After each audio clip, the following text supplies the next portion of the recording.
Good afternoon, everyone, and welcome to our ICT lesson. And today I would like to introduce a brand new topic. We would like to look at chapter 2 on input and output devices. All right. We obviously have been covering other material on hardware and what hardware is, the physical parts of a computer, those things that are tangible and so on. And today we want to introduce a brand new topic, and we will be building on from this. The good thing about this topic is most of you, when you were in junior school, would probably have come across a lot of these devices. Some of you use them regularly at home and so on. So I want to just quickly get straight into the lesson, and I would like us to have a look at today's lesson, which is on input and output devices. So I'm just quickly sharing my screen. Let's try giants, bawah pieces of matter. So I'm just sharing my screen now, and what we want to look at and cover today, as I said, is input and output devices, and we want to just introduce the topic today. So what are we going to learn? In this chapter, we're going to learn about input devices, the uses of each device, the advantages of each device, and the disadvantages of each device. We're going to look at direct data entry devices. And then we will end off with output devices and the uses of each of these devices, the advantages of each device, the disadvantages of each device. So let's get straight into today's lesson and input devices and their uses. As the name suggests, the name input devices suggests they are hardware devices that allow data to be input into a computer. And there are many such devices that exist, and these range from the common ones, such as the keyboard, through to the specialist devices, such as the barcode readers. And we will be looking at a number of different devices in today's lesson. So we want to begin by looking at the keyboards. All right. Keyboards are the most common input devices that we use to input text, numbers, and instructions into a computer. And most use the QWERTY layout.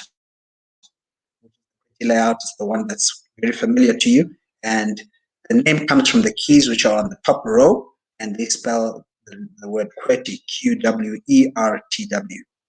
There are also other types of keyboards like the ergonomic keyboard, and that's designed to reduce health-related problems which are associated with standard keyboards such as the carpal tunnel syndrome and repetitive strain syndrome.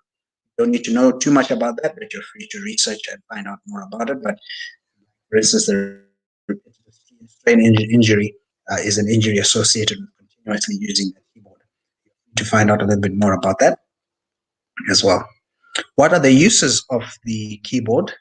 Obviously, the keyboard is used to input data into application software, for example, text word processors and numbers into spreadsheets, etc. And typing in commands to a computer, like your print screen, control print documents. What are some of the advantages of keyboards? Fast entry of new text into a document. It's easy to use for most people, and it's easier to do verification of data when you've done it, compared to other types of input devices. And finally, disadvantages. It can be difficult to use keyboard because it has got a limited arm, especially for those users who've got limited arm wrist use, maybe because of an injury or some sort of condition. It's a slow method in which you can input data compared to other examples like your optical recognition. And it's a fairly large device which takes up a lot of desk space when you're okay. So these are some of the advantages and disadvantages of keyboards. So for your first assignment today, which I would like you to work on, is the exercise 2A, to find out more about applications that use input and output devices and discuss why they were chosen and their advantages and disadvantages. In our next lesson, we are going to continue with input devices, and we're going to look at concept keyboards, and then we'll look at numerical pads, and then we will do pointing devices. Okay, thank you very much. Or if you've got any questions on this topic that we've just been looking at, you're free to get in touch with me, and I'm available to give you additional support. Otherwise, We will see you in our next lesson. Thank you very much, everyone.